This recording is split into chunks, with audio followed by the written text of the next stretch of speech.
Alors j'espère que vous allez bien et que vous avez passé une très belle journée. Alors nous avons entamé ici un nouveau chapitre concernant le calcul vectoriel.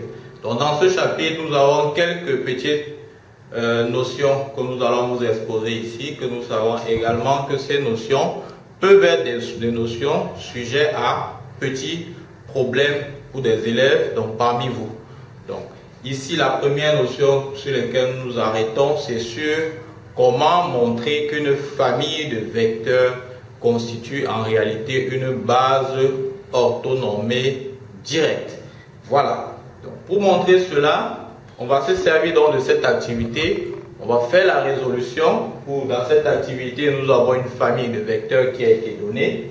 U, V et W. On connaît leurs coordonnées. On veut savoir si cette famille de vecteurs en fait constitue donc une base orthonormée directe. Donc, allons-y sans plus tarder et découvrons comment est-ce qu'on fait pour pouvoir résoudre ce genre de problème à travers notre activité. Alors, nous avons là, on veut démontrer que c'est une base orthonormée directe. Directement, ce que je veux dire là, c'est qu'il y a trois notions essentielles: base, orthonormée et directe. On va montrer d'abord que c'est une base. Alors, quand est-ce qu'une famille de vecteurs constitue en fait une base? Elle constitue bien une base lorsque les vecteurs sont indépendants. Alors, qu'est-ce que deux vecteurs indépendants? C'est simplement deux vecteurs qui ne sont pas collinéaires.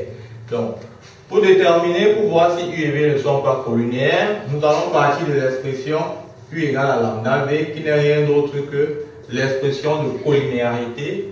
Chercher la valeur de lambda et voir si, en remplaçant U et V par l'heure de leurs coordonnées et en cherchant à déterminer la valeur de lambda, on va obtenir une et une seule valeur de lambda. Si c'est le cas, cela voudra dire que les vecteurs U et V sont collinéaires. Dans le cas contraire, ces vecteurs ne seront pas collinéaires. Donc, quand je fais donc cela, j'ai donc ici mon vecteur U qui est de coordonnées 1 sur racine de 2, 1 sur racine de 2, 0, égale à lambda, le vecteur V qui est de coordonnées 1 sur racine de 2, moins 1 sur racine de 2, 0. En faisant donc un petit calcul, vous allez obtenir ici que lambda pour le premier cas sera égal à 1, pour le second cas sera égal à moins 1, et pour le troisième cas ne sera pas défini, donc ça sera tout simplement un réel. Comme nous obtenons des valeurs différentes de lambda, cela nous amène à dire que U et V ne sont pas collinéaires. Voilà. Parce que je rappelle encore, deux vecteurs U et V sont collinéaires si, lorsque vous placez cette formule en recherchant lambda, vous obtenez une et une seule valeur de lambda. De la même manière, vous verrez de manière analogue, si vous faites ce petit calcul à la maison, vous allez voir donc que U, W ne seront également pas collinéaires, et que V et W ne seront également pas collinéaires. Donc quand vous allez faire cette étude, donc comme les trois vecteurs ne sont pas 2 à 2 collinéaires, on peut donc conclure que ces trois vecteurs ensemble constituent une base. Maintenant, on va voir si ces vecteurs-là forment une base orthonormée. Dans orthonormée, il y a deux choses. Il y a orthogonale. Et il faut voir si le produit scalaire des vecteurs pris 2 à 2 nous donne 0. Ça, c'est une première chose. La deuxième chose, c'est normée. Normée, ça veut dire une norme 1. C'est-à-dire, est-ce que ce sont des vecteurs unitaires? Donc, voilà ce qu'on va chercher à voir. Je calcule le produit scalaire U et V.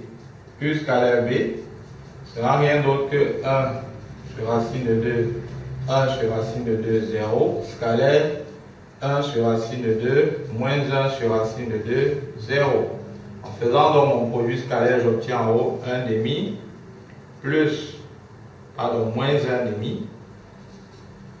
Moins 1 sur racine, moins 1,5, pardon. J'ai donc 1,5 moins 1,5 plus 0, qui va me donner 0. Je fais U scalaire W, qui me fait 1 sur racine de 2, 1 sur racine de 2, 0.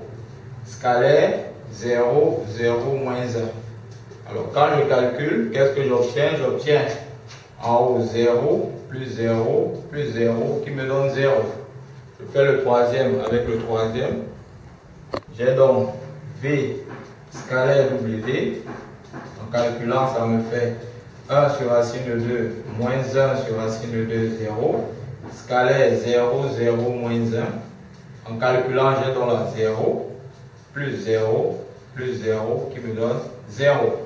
On voit donc que ces trois vecteurs forment en fait une base de vecteurs dont les vecteurs sont deux à deux orthogonaux. Maintenant, il est question de savoir si ces vecteurs sont de norme 1. On va calculer la norme du vecteur U. Alors, la norme du vecteur U va nous faire la racine carrée de 1 sur racine de 2 au carré plus 1 sur racine de 2 au carré plus 0 au carré, c'est-à-dire racine de 1,5 plus 1,5 qui va donner 1. De la même manière, vous verrez que la norme du vecteur V, qui ne sera rien d'autre que la norme du vecteur U, qui sera égale à 1, et la norme du vecteur W, ce sera égal à la racine de 0 au carré plus 0 au carré plus moins 1 au carré, qui va nous donner 1.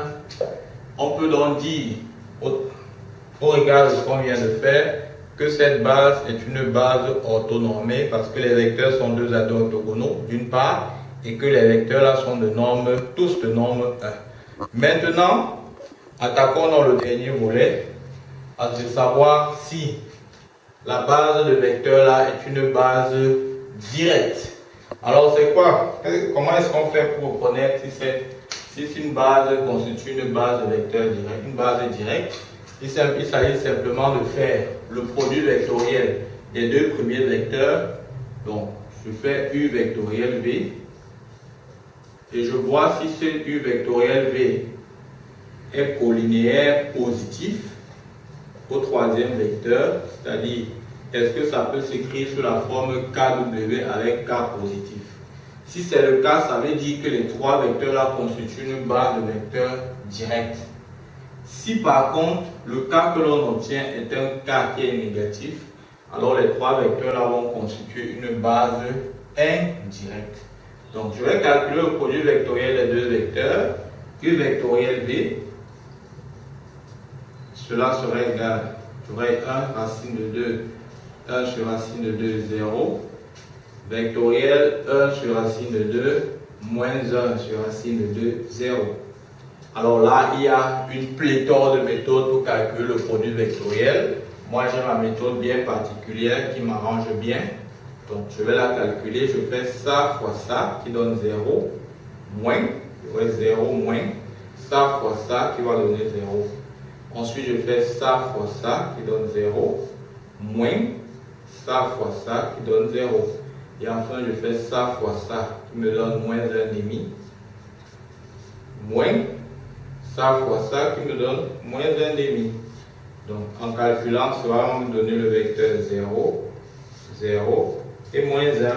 Si l'on observe bien, on va voir que c'est bien entendu le vecteur W. Pour notre cas, c'est un étant positif. On peut donc conclure que les trois vecteurs forment donc une base UV. J'aurai donc ici U, V, W est donc une base de vecteurs directs. Voilà. Voilà donc ainsi exposé, chers amis, ce qu'il fallait faire pour démontrer en fait qu'un triplet de vecteurs forme une base orthonormée directe. De la même manière, vous avez reçu les explications pour montrer qu'une base de vecteurs peut être indirecte. Donc voilà, chers amis, comment est-ce que vous pouvez vous appuyer donc sur cette vidéo pour répondre un exercice qu'on vous a exposé où on posait pratiquement la même question. Je prends donc congé de vous et je vous dis à très bientôt pour de prochaines vidéos. Merci, bonsoir et bye bye. Bonsoir et bye bye.